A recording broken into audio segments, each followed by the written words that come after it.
Hello, welcome to Prophetic Flow. I am your guest host, David Hudson. My wonderful mother and your usual host, Mary Hudson, is not currently available today. As my father would say, she is catching a healing. She came down with a little bit of a cold, and so she called me and said, hey, would you try running the show? So it is my honor and privilege to be here. And we have a very, very special guest. We have Bill Federer. Bill Federer is here, and he is a renowned speaker.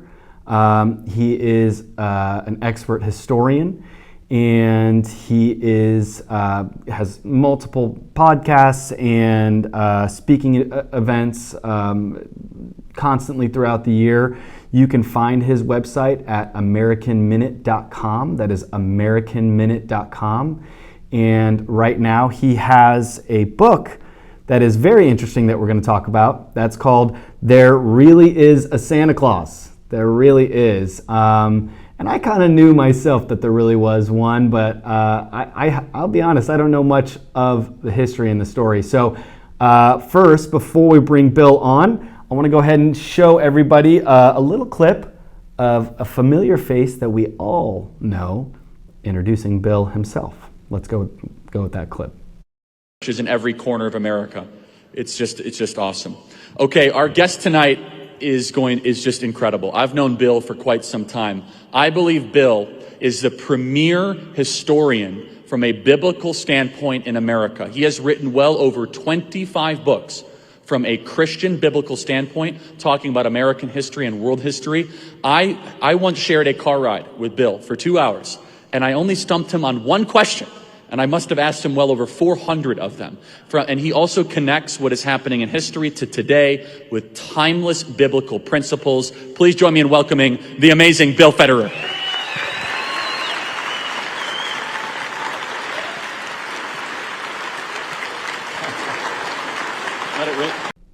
All right. Well, hello, Bill. How are you? Hey, David. Great to be with you. I have to say it is such an honor to have you on the show. You are obviously an incredible historian, speaker, writer, podcaster, and it's truly, truly an honor to be speaking with you today. So thank you for taking the time to speak with me and coming on the Prophetic Flow.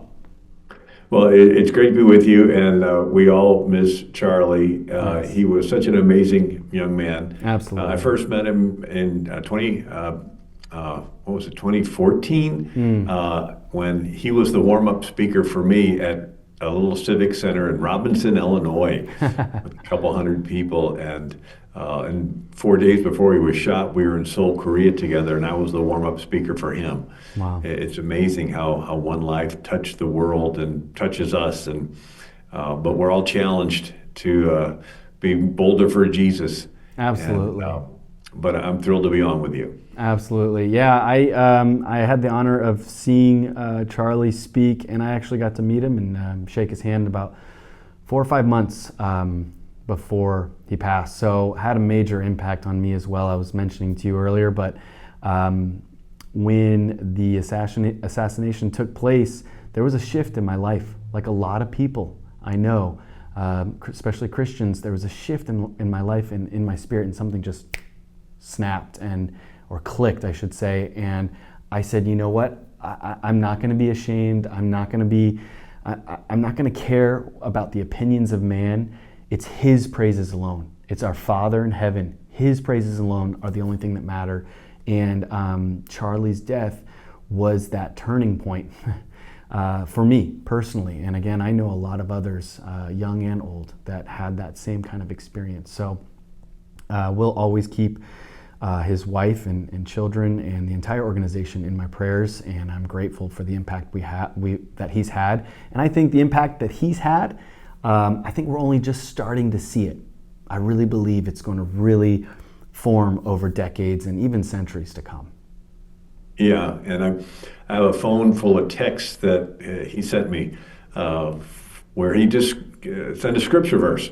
I could tell it was from his morning devotions, and There were other people that he texted as well. I was one of them. But and then he would ask questions on socialism or Islam or John Adams or Treaty of Tripoli, and I'd give him history stuff, and then he would use it in his debates and in his one of his TikToks went viral on the Christian history of America, and then he texted it to me afterwards, and he said, "How did I do?" And I said, "Oh, you did great." And he goes, "Was I factually correct?" I go, "Yeah." He goes, and I said, "You were brilliant." And he goes, "Well, I learned it from you." But he, Frank Turk was another one that he really sought his input, and others. So I was just one of many, but he chose to surround himself with the people that he wanted to, that loved the Lord. And but again, to think that here he is. I was with Brooke Collins, the U.S. Secretary of Agriculture, and talking with her, and she said, "Yeah, Charlie was in my office, and lots of times, and he would tell me who to put in different positions." And she said, "A lot of people are in their positions because Charlie Kirk told me to." And it's like, here's a guy in his 20s, and how does he get into the White House like that? He was just an amazing man, and so we're inspired by him. Yeah, absolutely, absolutely.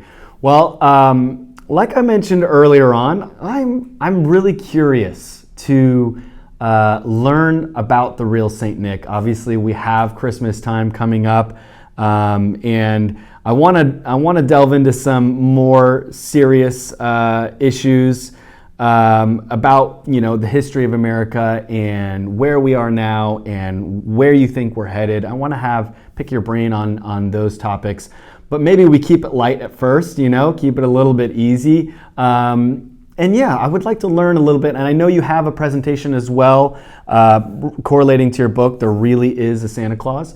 So I'd love to learn more and kind of get some wisdom from you on who the real Saint Nick was and some history there. Yeah, well, I have a PowerPoint, and I can share it with the audience here. Wonderful. And let's see if I click all the right buttons the right way. And so does that look, can you see the cover of my book there? That looks perfect. All right. Well, I first start off with the fact that why did Jesus come? And so Mark 10:45, the Son of Man came not to be served, but to serve and to give his life a ransom for many. And so I highlight the fact that God is just. He's a God of laws of planetary motion, laws of gravity, laws of physics, laws of optics, laws of quantum mechanics. He's a God of laws, and with human behavior, it's called being just. And he can't help it. He's just, which means he has to judge every sin. Every sin. Because if he does not judge a sin, by default, he would be giving consent to the sin. In law, it's called the rule of tacit admission, T-A-C-I-T. And it's in a wedding ceremony.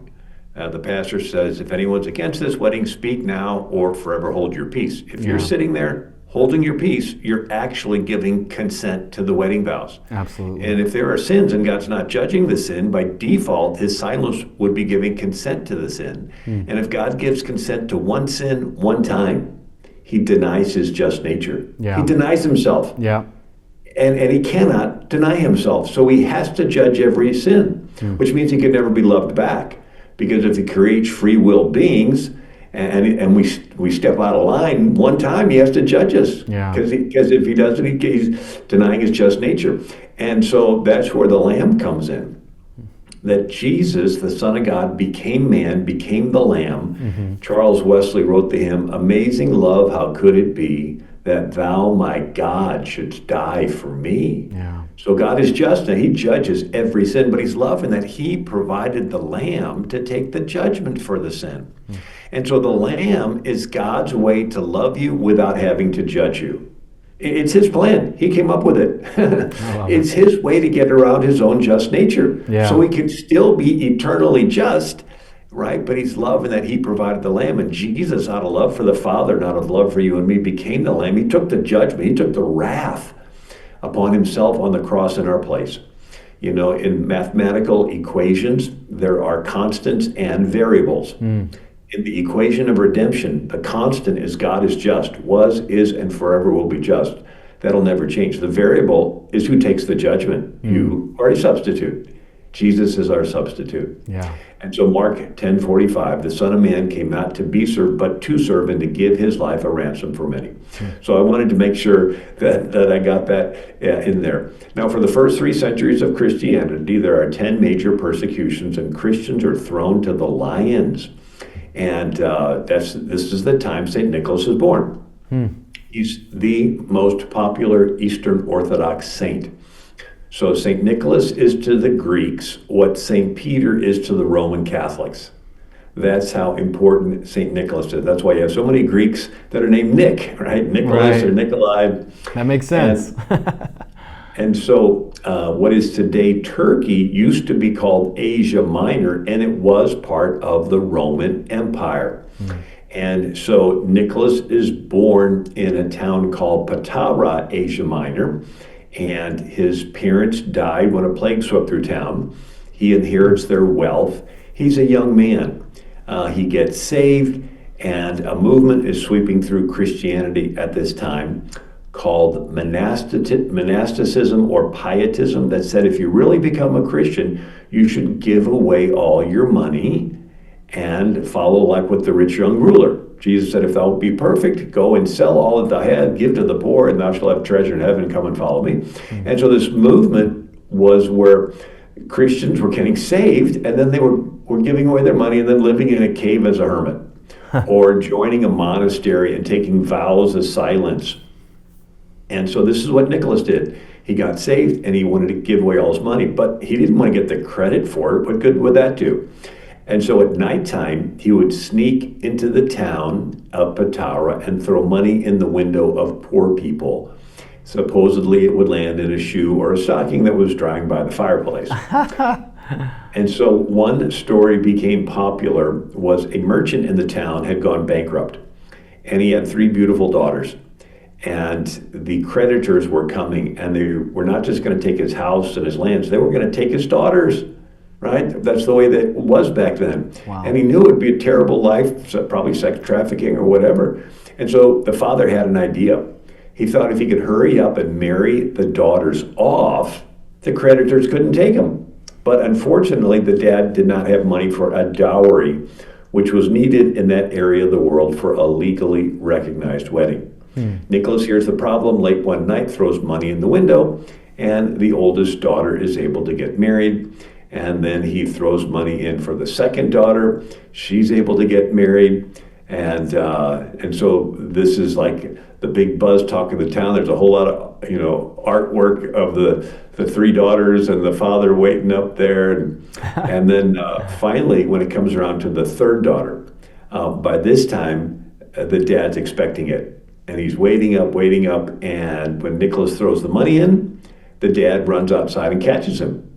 And Nicholas makes the father promise not to tell where the money came from, because he wants the glory and the credit to go to God and not to him. Wow. And so that's the origin of the tradition of secret gift giving on the anniversary of Nicholas's death, and the stockings and shoes by the fireplace. He dies December 6, 343 AD. Wow. There's even a stained glass window of Nicholas throwing the money in, and the 3 daughters picking it up, and underneath the window it says he provides a dowry for 3 girls. And so that's how St. Nicholas is pictured in artwork, holding 3 balls, 3 gold balls. And that's how he became the patron saint of pawnbrokers. You say, what? So yeah, pawnbrokers say, well, we're helping families out in their time of financial need, just like Nicholas did. And so they put the 3 gold balls up in front of their shop to represent the 3 bags of gold that Nicholas threw in the window. A little bit of a stretch, but whatever. Yeah. And so Nicholas gives away his money. He's going to go to the Holy Land and join a monastery of Zion in Jerusalem. But somehow the Lord tells him not to hide his light under a bushel. And so he decides to go back to Asia Minor, today that's Turkey, and he gets off at a city called Myra, M-Y-R-A. And unbeknownst to him, the bishop of Myra had died. and the church leaders could not decide who their next bishop was going to be. And so one of them was praying, and they had a dream that the first one to church the next day would be named Nicholas, and he was to be their bishop. Well, Nicholas's practice was to fast all night and be the first one to church the next day. That was the practice that a lot of Christians did. And then they would eat after church, and they would break the fast. And so they would call it a break fast or a breakfast. Right. And anyway, so Nicholas is the first one to church. They ask his name. And when they break the news that he's supposed to be the bishop, he was not too thrilled, because the Roman Emperor Diocletian was arresting bishops and killing them. Oh, wow. So it was sort of like, you be the bishop. No, I insist, you first. No, you be the bishop. No, you. Not it. And so he was arrested and imprisoned. You know, I can't help but think of the stories that are going on today. And I was with a pastor, Anglican pastor, Father Calvin Robinson, and he's from England, but he's now pastoring in Grand Rapids, Michigan. And you may have seen him do Oxford debates on YouTube. But he said, I cannot go back to England. I'm like, what? You're English. What do you mean you can't go back? He goes, censorship laws. Yeah. He says there are 16,000 people in prison today in England, some for as little as liking a post or retweeting a post. I'm like, what? So I do an internet search. Sure enough, New York Post article, UK free speech crackdown sees up to 30 people a day arrested for petty offenses such as retweets. And Forbes magazine, Steve Forbes writes, people are being thrown in UK prison over what they've said online. And then in Finland, a member of parliament is facing the Supreme Court case for a Bible tweet to her pastor. It was a private tweet to her pastor, and she gets turned in. And then in Germany, they're cracking down on free speech. And Europe is jailing people. And then I was with Charlie Kirk in Seoul, Korea, 4 days before he was shot, with his pastor, Rob McCoy. And we met with a pastor named Son, S-O-N, and he's a megachurch pastor, a huge church, only church in all of Korea not to shut down during COVID. Wow. And when the new president of the country decides to push the trans bill, Pastor Son gets 1 million South Koreans to protest the trans bill. And the new president has his house raided, seizes his cell phones and computers, files 16 lawfare charges against him. Wow. And we're meeting with Charlie Kirk, and he tells Charlie that they're threatening to arrest him. And Charlie says, if they arrest you, I personally am going to call President Trump. And he pulls out his phone and starts texting Marco Rubio. 2 days after we left, they arrested Pastor Son. Wow. He is in jail right now. Wow. And he has lost 35 pounds, and there's no heat in the cell, like they're trying to freeze him to death. Here's a newspaper article, Seoul's New Inquisition, the jailing of Pastor Son and Korea's war on churches. And he's like, this is not a political issue. This is a Bible issue. This is the book of Genesis. Says in the beginning, God made them male and female. Yeah. This is like a basic Bible. I'm just standing up for the Bible. But the government, and so this is what happened to Nicholas.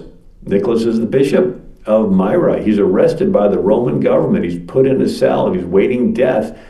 And then the church is praying, and the emperor, Diocletian, gets struck with an intestinal disease so painful he abdicates the throne on May 1st, 305 AD. Now, this is pretty significant because the emperors by this time were declaring themselves a god and demanding their image be worshipped and sprinkling gold dust in their hair. And so this was sort of like a god resigning, right? And so Diocletian resigns. The next emperor is Galerius. He continues the persecution of Christians. He's struck with an intestinal disease and dies in 311 AD. And so now it's a toss-up between 4 generals as to who's going to be the next emperor. And Constantine is a general in York, England, and he comes down to fight Maxentius at the Battle of the Milvian Bridge, and the day before the battle, he sees the sign of Christ in the sky. And it was the first two Greek letters for the name Christ. So Hebrew, the word is Messiah, means anointed one, but translated into Greek, it's Christus. And so the letter that makes the K sound is written as an X, and it's called Chi. And the letter that makes the sound is written as a P, and it's called Rho. So it's called the Chi Rho, the XP. And it's the first two letters in the Greek name for Christ. Over the centuries, it got shortened just to the Chi, the X.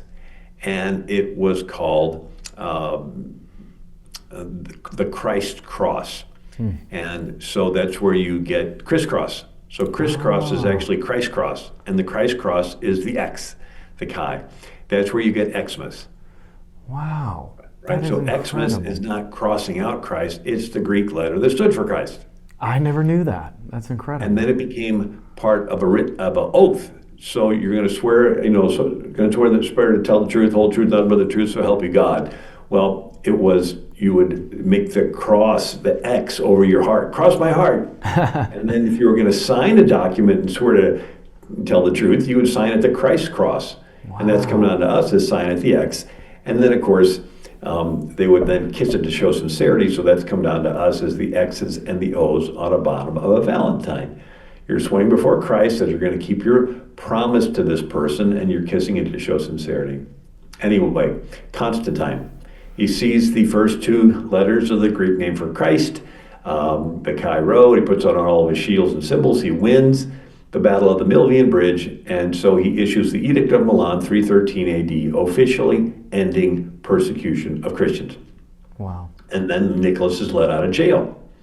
And so now that it's legal to be a Christian, he speaks openly against paganism. And so some of the pagan practices going on at the time was the temple to Diana at Ephesus. It was one of the seven wonders of the ancient world. 127 huge pillars and temple prostitutes, right? It was this lustful, sinful place like Las Vegas. And the Apostle Paul preached against Diana worship in Acts chapter 19. And so the people listened to Nicholas's preaching, and they tear down the temple to Diana. And then Nicholas preaches against exposure of unwanted infants. And so that was the Roman version of abortion. So the Roman mother would bear the child laid at the father's feet. If the father picked it up, they would keep it. But if he didn't pick it up and thought it didn't look healthy or they couldn't afford it, the mom would have to put it out in the woods and let it die. It's called exposure. Wow. And even Rome itself was founded, and the legend is that there were two boys put in the woods exposed to die, and a she-wolf comes by and nurses them, and they survive. Whether that's true or not, that's at least the legend. But exposure of unwanted infants was this common practice, so much that Tertullian, who was a 2nd, 3rd century church leader, condemned it. He says, you expose infants to the cold and hunger and to the wild beasts, or else you get rid of them by the slower death of drowning. And so the Christians would rescue the newborn babies that they would hear crying in the rubbish heaps, and they would raise them, and or if they didn't rescue them in time, they'd give them a Christian burial. And then Nicholas preaches against the Olympics because they were pagan. They actually ran them naked. I won't get into it all, but it was the Greeks were into all those naked statues and the human body and everything. And so Nicholas preaches against that. So he would have been a fire and brimstone preacher today. He'd be preaching against sexual immorality and against abortion and all the rest. And then there's the Arian heresy. It's the first major heresy to hit Christianity. A guy named Arius said that Jesus was less than God, a created being, and he writes a catchy song. And when the Visigoths come into Rome, they convert to Arianism, so much so that it's splitting the church. And since Constantine made the Christianity the de facto religion in Rome, it's splitting the Roman Empire. And Constantine's like, look, church leaders, you got to settle this now. And so Constantine orders and pays for all the bishops for the first time in history to come together at one spot. It's called the Council of Nicaea. And they meet and they excommunicate Arius, and in the artwork, the bishops are sitting around and there's a hole in the middle and they throw Arius in the hole. And so he's excommunicated. And they write the Nicene Creed. Now, this year, 325 AD is 1700 years later, is 2025 AD. So this year is the 1700 anniversary of the Council of Nicaea. And so the Pope went over to Turkey, to Nicaea, and met with the Greek Patriarch, and they said the Nicene Creed together. And anyway, the tradition is that Nicholas was at the Council of Nicaea. And he was so upset at Arius that he slapped him across the face on the floor of the conference for starting the Arian heresy. So jolly old St. Nick had a little temper. Better watch out if he's coming to town. Yeah, And that's so why they say you better be nice, not naughty, right? Yeah, I was looking online for some pictures of Nicholas, and I found this one. And it's the old icon, and underneath it says, "I came to give presents to kids and to punch heretics. I just ran out of presents." That's good. That's good. And so the Greeks have lots of miracles associated with Nicholas. And one time there was a famine, and the people were starving. He goes down to the dock, and he talks the sailors into unloading some of their grain to feed his people, and promises them that God will bless them for it. Well, they continue their trip to Rome, and they come back, and they said, by the time we got to Rome, the grain that was left had multiplied, and we had more than enough. And so like the little widow's meal barrel with Elijah in the Old Testament. Yeah. And then they had a storm, and the ships could not get back. And they get Nicholas, and he goes down and prays, and the sea becomes calm. And so, like Jesus calmed the sea. And so he's often pictured with a boat, and he became the patron saint of sailors, in addition to being the patron saint of pawnbrokers. And so he's and then there was a corrupt politician who was going to execute some people to cover up his corruption.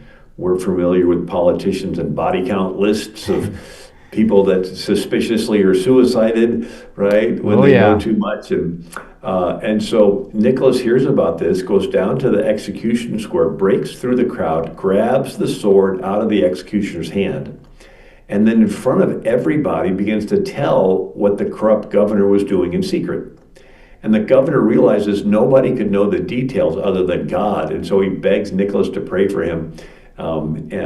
But Nicholas is often portrayed as grabbing the sword out of the executioner's hand. Wow. And so Nicholas dies on December 6, 343 AD. And then you have an Emperor Theodosius, and he outlaws paganism and even outlawed the Olympic Games by this time. And so now you have and then you have an emperor named Justinian.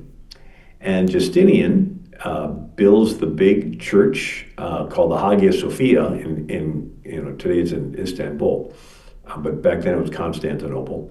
And he builds a church and dedicates it to Nicholas. And it's in Myra, which today is Demre, Turkey.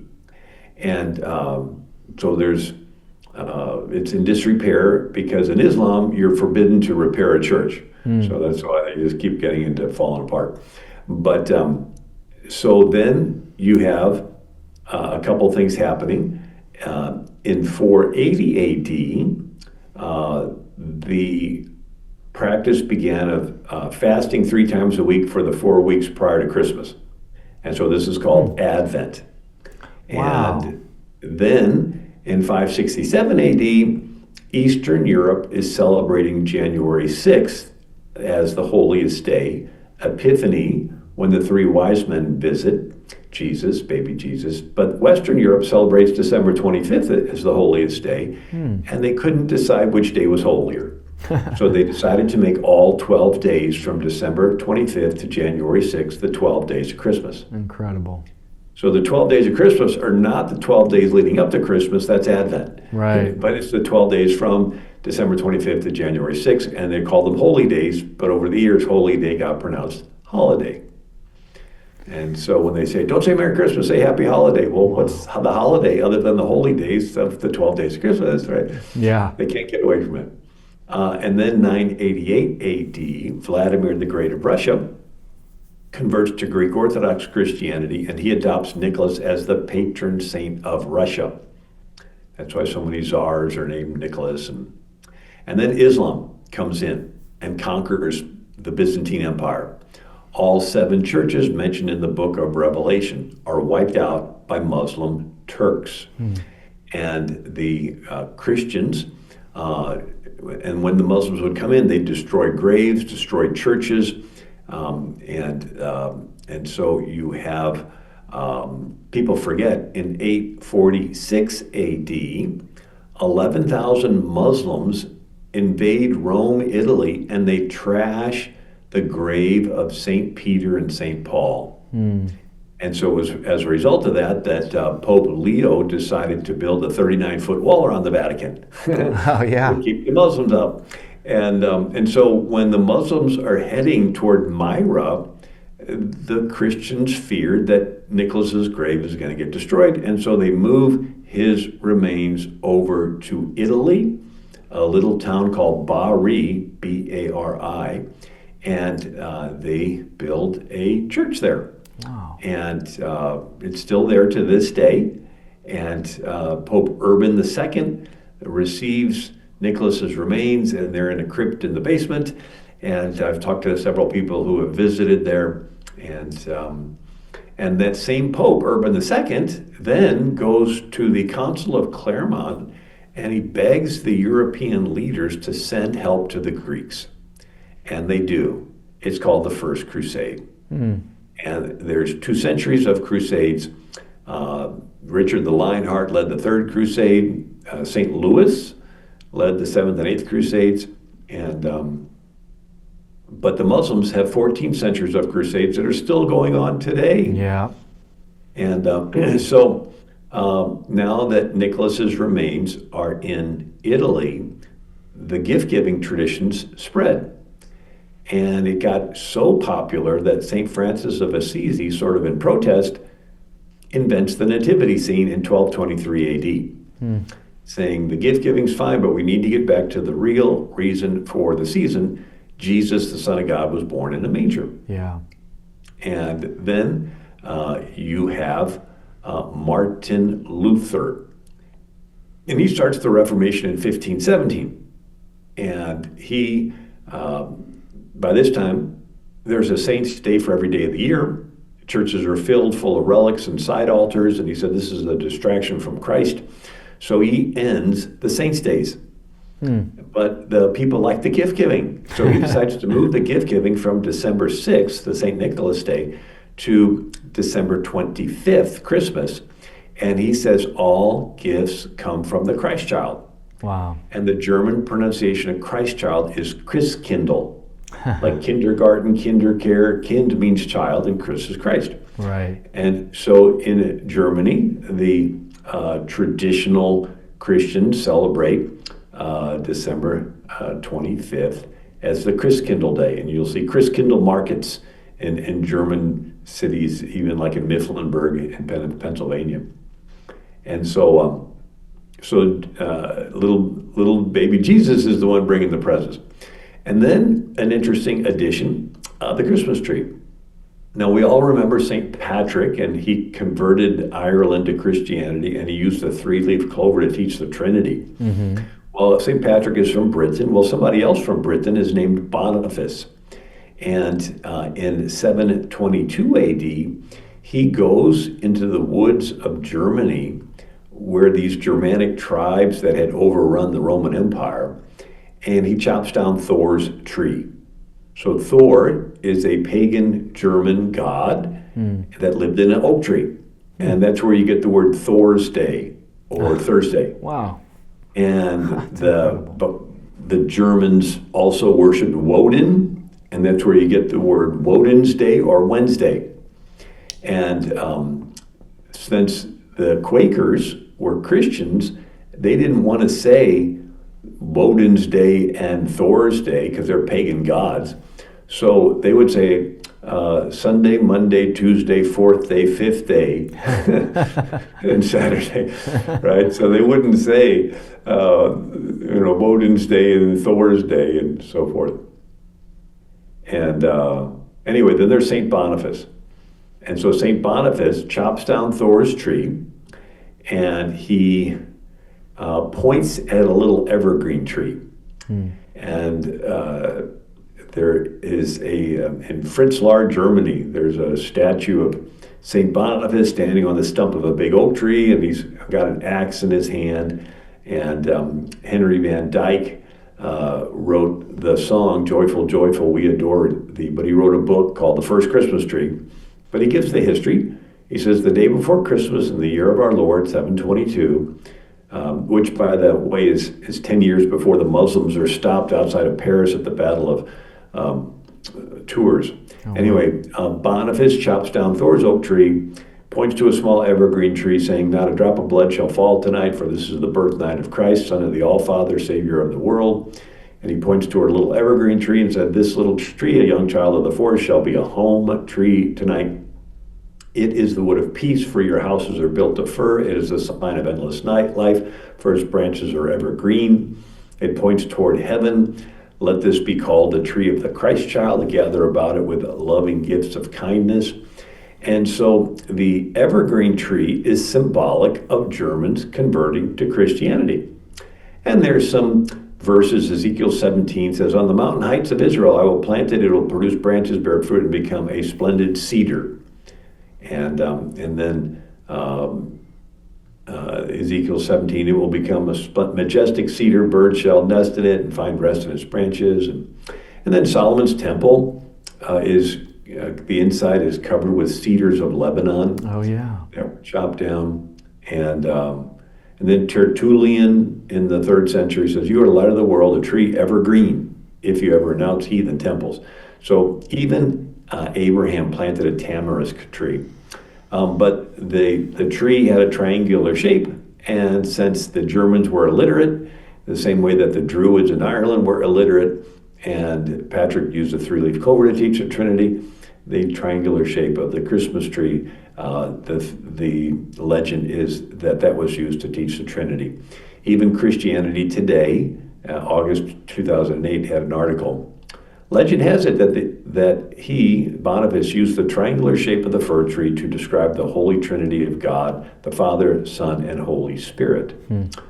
The converted people began to revere the fir tree as God's tree. By the 12th century, it was being hung upside down from ceilings at Christmas time in Central Europe as a symbol of Christianity. Even the 1868 Johannes Brahms wrote the most recognizable lullaby. And we all know it. Anyway, the original German, it mentions Christkindlesbaum, Christ child's tree. And so Guten Abend, Guten Nacht, good evening, good night, von Engelchen bewacht, by angels watched, die zeigen am Traum, who show you in your dream, die Christkindlesbaum, the Christ child's tree. And so this is like the most famous lullaby, and it's got the Christ child's tree. And so again, the evergreen tree is symbolic of Germans converting to Christianity. And even Abraham planted a tamarisk tree, which is a salt cedar tree. And then the lights, we have lights. Well, the lights, the Jews chased the Syrians out of Jerusalem, and the Maccabees cleansed the temple.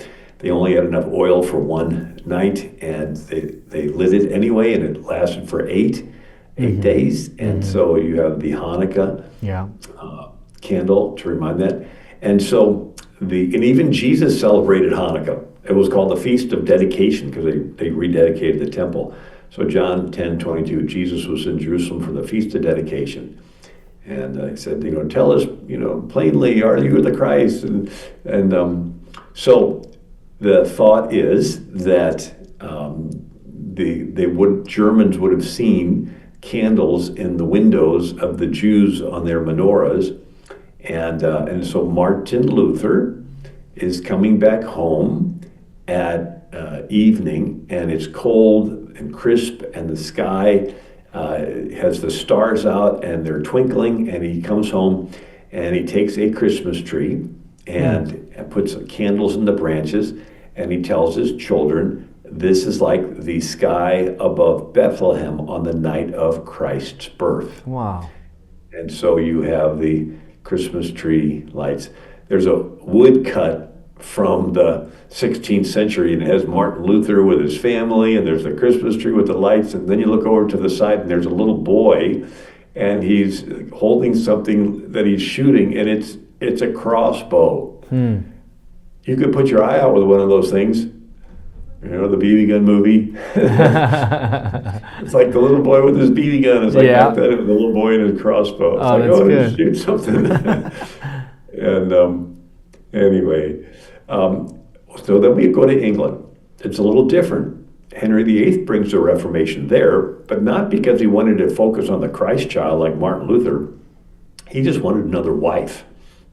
And he ended up having 6 wives. Divorced, beheaded, died. Divorced, beheaded, survived. He was not a really nice guy to be married to. Yeah. And he brings back an old Roman holiday. So we have to remind ourselves that Britain was a Roman colony from Julius Caesar around 55 BC.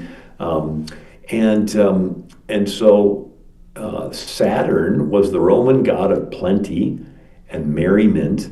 And so they pictured him as wearing robes and a wreath in his hair and a beard, and if you saw but they couldn't call him Santa Claus because saints were outlawed, so they called him Father Christmas. So you have this Roman god character, but he's sort of dressed in Christmassy looking, and so Charles Dickens wrote A Christmas Carol in 1843, and in there is the spirit of Christmas present.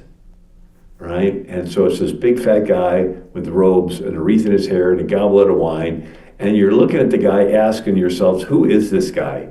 Right? I mean, he sort of looks like Santa, but he also sort of looks like some Roman god. Well, that was Saturn, but they Christianized him and called him Father Christmas.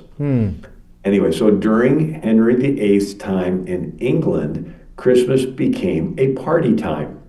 They even had a Lord of Misrule. And I mean, it would be drunken parties and throwing food, and it was called the Tudor London in the 1500s with Henry VIII. And so it was like a Saturnalia party, and it's sort of like Mardi Gras. People forget Mardi Gras used to be a religious day, believe it or not. It was the day before Lent, when you would fast 40 days before Easter, the resurrection of Christ. Wow. But now it's this lewd party in New Orleans. There's even an article I pulled up on a travel magazine. Mardi Gras has its origins in Christianity and the pre-Lenten period. Over time, Mardi Gras has evolved from a strictly religious celebration to a secular party. That's changed a little bit, huh? Yeah.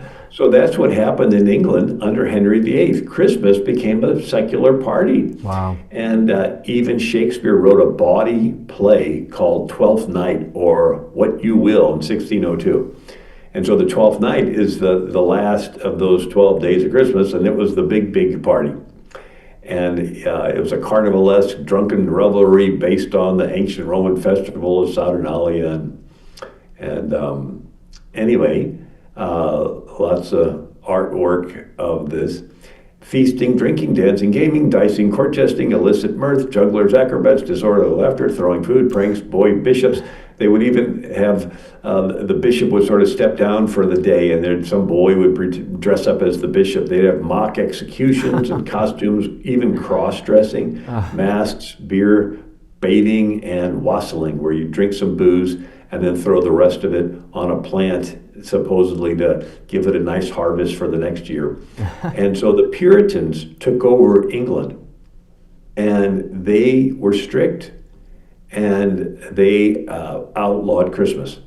Wow. In 1643, a Puritan passed an ordinance. Sins of our forefathers have turned this feast of Christ into an extreme forgetfulness of him by giving liberty to carnal and sensual delights. 1647, they outlawed Christmas in England. Cotton Mather, a Puritan leader, said, Can you in your conscience think that our Holy Savior is honored by mad mirth, long eating, hard drinking, lewd gaming, rude reveling, and a mass fit for none other than a Saturn or a Bacchus or a night of Mohammedan Ramadan? Muslims would fast during the day and then eat a whole lot at night. You cannot possibly think so. That at the birth of our Savior, for which we owe as high praises to God, we take time to please the hellish legions and to do actions that have much more of hell than of heaven in them. And so the Puritans were so strict, they actually tore down Shakespeare's theater. Wow. They outlawed Shakespeare from writing plays mentioning God. They thought it was like casting pearls before swine or taking God's name in vain to mention God in front of a bunch of drunk people. And so that's when Shakespeare wrote Midsummer Night's Dream with little fairies and stuff. So they pulled down his theater in 1644. But then you have, in 1620, the Pilgrims coming to America. And the captain of the Mayflower, Christopher Jones, writes in his ship's log, December 25th, 1620, at anchor in Plymouth Harbor, Christmas Day, but not observed by these colonists, they being opposed to all saints' days, etc. A large party went ashore this morning to fell timber and begin building. They began to erect the first house, about 20 feet square, for their common use and to receive them and their goods. William Bradford writes that they had a second boatload of pilgrims come over the next year. And he said, one more incident, rather amusing. On Christmas Day, the governor called the people out to work as usual. But most of the new company excused themselves and said it went against their consciences to work on that day. So the governor told them if they made it a matter of conscience, he would spare them till they became better informed. So he went with the rest and left them. But on returning from work at noon, he found them at play in the street, some pitching the bar and some at stool ball and such like sports. So the governor went to them and took away their games and told them that it was against his conscience that they should play and others work. If they made keeping the day a matter of devotion, let them remain in their houses, but there should be no gaming and reveling in the streets. And then 1659 in New England, the Puritans passed a law, whosoever shall be found observing any such day as Christmas, either by forbearing labor, feasting, or any other way, shall pay for each offense a 5 shillings as a fine. And so Pilgrims, Puritans, most Presbyterians did not celebrate Christmas. Those who did celebrate Christmas were Germans, French, Swedes, English, Welsh, Irish, and especially the Dutch. So let's look at the Dutch. The Catholic have a tradition, a saying, St. Peter's at the gates of heaven. Well, the Dutch have a saying, and it's based on the book of Revelations, where Jesus will return at the end of the world to judge the living and the dead, riding a white horse. Revelation 19. Yeah. I saw heaven open, behold a white horse, and he that sat upon him called Faithful and True, and in righteousness he doth judge. And who's going to come with him? Jude 1:14 says, Behold, the Lord cometh with 10,000s of his saints to execute judgment. And so Revelation 19:14, then the armies which were in heaven followed him upon white horses. Wow. So the idea that the Dutch have is that St. Nicholas is a saint, so he will be one of those riding back with Jesus. But he's so special to the Dutch, they have him riding back once a year for a little mini judgment day. A little checkup on the kids, make sure they're on the right track, see who's naughty, see who's nice. So today in Holland, they still have St. Nicholas coming once a year riding a white horse, dressed as a bishop. I'm going to tell my son this. Right, and he's coming back to have this mini judgment day, and he opens the books, and And then that little boy doesn't look too happy. And so this is Daniel 7. Go back to that. I left that little boy. And then there's somebody with a black face on. I'll tell you about him in a minute. Okay. But Daniel 7 says, I beheld the Ancient of Days. His throne was like the fiery flame. 10,000s times 10,000 stood before him. The judgment was set, and the books were opened. And then Revelation, I saw a great white throne, and him that sat on it, from whose face the earth and heaven fled away. And I saw the dead, small and great, standing before God, and the books were opened. And another book was opened, which is the book of life. And the dead were judged according to their works by the things that were written in the books. And anyone not found written in the book of life was cast into the lake of fire. So we got two different kind of books here. Revelation 13, all who dwell on the earth will worship the beast, whose names have not been written in the book of life of the Lamb, slain from the foundations of the world. And then Revelation 17, the beast will ascend out of the bottomless pit, go to perdition, and those who dwell on the earth will marvel, whose names are not written in the book of life from the foundation of the world. And then Daniel 12, and there will be a time of distress, such as never occurred since there was a nation until that time. And at that time, your people, everyone who is found written in the book, will be rescued. And Philippians, I ask you also to help these women who have shared my struggle in the cause of the gospel, together with Clement also, and the rest of my fellow workers whose names are in the book of life. Wow. So the book of works, Galatians 2:16, for by the works of the law shall no flesh be justified. And then the Lamb's book of life, Acts 16:31, believe in the Lord Jesus Christ and you shall be saved, and your household. I liken it to Cain and Abel. Cain worshiped God with his works. And we know it was works because God told Adam, the ground is cursed for your sake, and you'll bring forth fruit by the sweat of your brow. Cain is bringing fruit out of the ground. He's sweating. He's working. He's trying to work his way to heaven. Yeah. There's no lamb in Cain's theology. It's just works. Well, Abel trusted in the lamb. And the picture is God is on one side, we are on the other side. We've sinned, and our sin separates from God. And the lamb takes the judgment for the sin instead of us taking the judgment for the sin. And once the sins are paid for, we're restored to fellowship with God. And so, anyway, so you have St. Nicholas, according to the Dutch, coming back once a year for the little mini judgment day. And the book of works and the Lamb's book of life turns into the book of the naughty and the nice. And the angels turn into elves. And saints come from heaven, the New Jerusalem, a celestial city that turns into the North Pole. And in Norway and Finland, they had a few horses, so he's riding a reindeer. Wow. And then he's pulling a sleigh.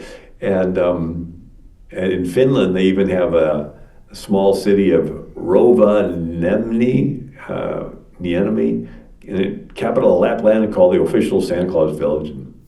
Anyway, so Holland has St. Nicholas visiting once a year, riding a white horse with his little mini judgment day, and he has a Moorish costumed helper named Zwarte Piet. Moors were Muslims, and Muslims captured Christians and sold them into slavery. Over 1 million Europeans were enslaved by Muslims from the 7th, 8th century on. And so you'll see the Dutch picture St. Nicholas on his horse giving presents, but he'll have with him this little Muslim helper. And they tell the kids, if you're good, you'll get a present from St. Nicholas. If you're naughty, his helper, Zwarte Piet, will put you in a gunny sack and take you back to Spain and sell you into Muslim slavery. People forget that the Muslims control Spain for 700 years. Wow. And so often when you tell a little boy that Santa Claus is coming, he'd start crying because he would think it might be his last night with his family. Oh my goodness. I actually did an interview one time, and a guy calls in and he said, yeah, I was raised in Holland, and in our neighborhood, all the little boys would go to sleep the night before St. Nicholas visited with pocket knives in their pockets. And I said, why is that? He goes, that's to cut ourselves out of the gunny sack in case Zwarte Piet took us. Anyway. Wow, that's a way to motivate the young ones, huh? Yeah, it's sort of like the elf on the shelf, you know. Kind of, not really, but kind of. I get it. But over 1 million Europeans were sold into Muslim slavery. Wow. And there were whole Catholic orders called Trinitarians who would raise money to ransom back people out of slavery. And but it still goes on today. Eric Metaxas is helping raise money for Christian Solidarity International, and they today buy Christians out of slavery in Muslim countries. Wow. I talked to somebody else that raises money to rescue Christians out of slavery in Pakistan. Said there's 4 million Christians enslaved in Pakistan making mud bricks all day long. Jeez. And you can buy their freedom for a couple $100. And so here you have Nicholas visiting once a year, and I think this picture is sort of funny. Here's this little girl, and she's all happy with her basket of fruit. Right next to her little brother's being shoved in a basket. Stuffed in there. She didn't look too concerned, you know. And anyway, so the Dutch, they settle New York. New York used to be called New Amsterdam. And supposedly at the front of the ship, that the good Frau, there was a prow figurehead of St. Nicholas instead of a Poseidon or a mermaid. And because St. Nicholas is the patron saint of sailors. That's right, you mentioned that. And so the Dutch sailed. They had a maritime empire that stretched the world. And so St. Nicholas was a big deal for the Dutch. There's a huge Amsterdam Basilica van Heilige Nicholas, the Basilica of Holy Nicholas in Amsterdam. It's huge. And so guess what the name of the first church in New Amsterdam was? It was the St. Nicholas Dutch Reformed Church, founded in 1642. Wow. Battery City, New York. And it's the oldest congregation on Manhattan Island in New York.